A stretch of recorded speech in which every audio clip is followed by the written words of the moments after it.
आप सभी को जय श्री कृष्णा, राधे राधे, जय माता दी। आप सब कैसे हैं? आशा करती हूँ आप सब अच्छे होंगे।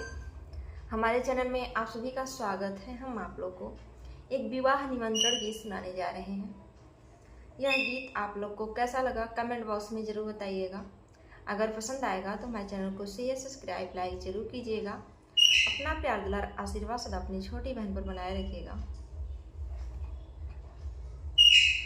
अरे अरे हारिल सुगना मधुर तोहरी बोलिया, मधुर तोहरी बोलिया।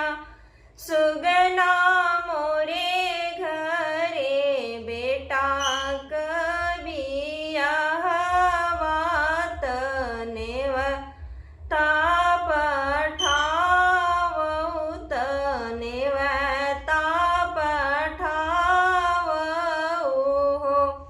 सुगना मोरे घरे बेटा कबिया हवात नेव ताप ठावत नेव ताप ठाव।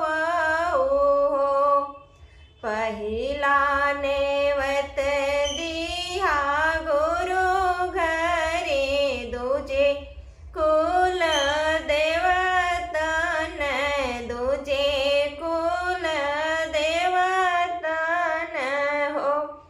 सुगना तीसर नेवता दिया मोरे नई हर चौथ ननिया चौथ ननिया हो। सुगना तीसर नेवता दिहा मोरे नई हर चौथ ननिया चौथ ननिया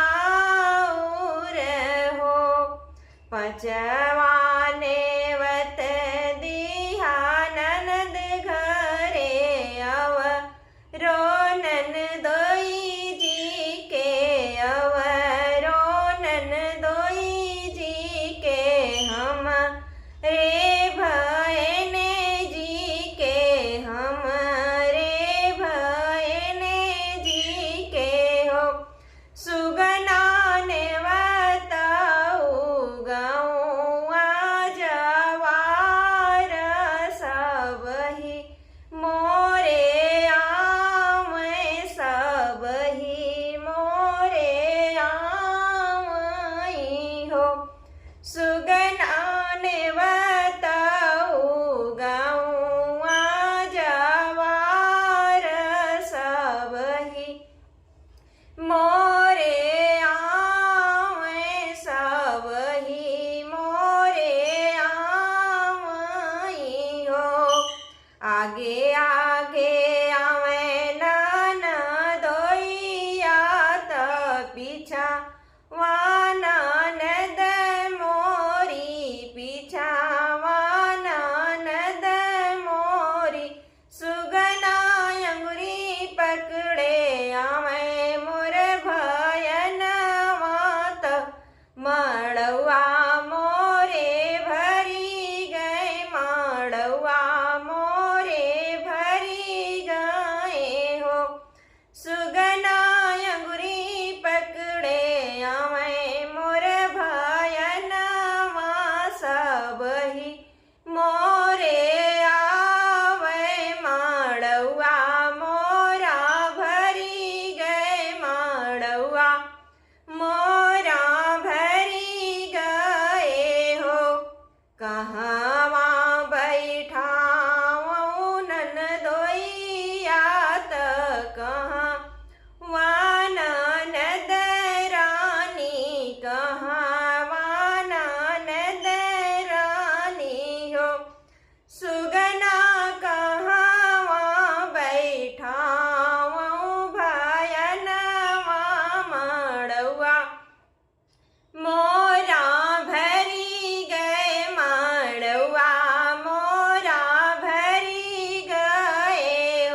नीक लागई हो।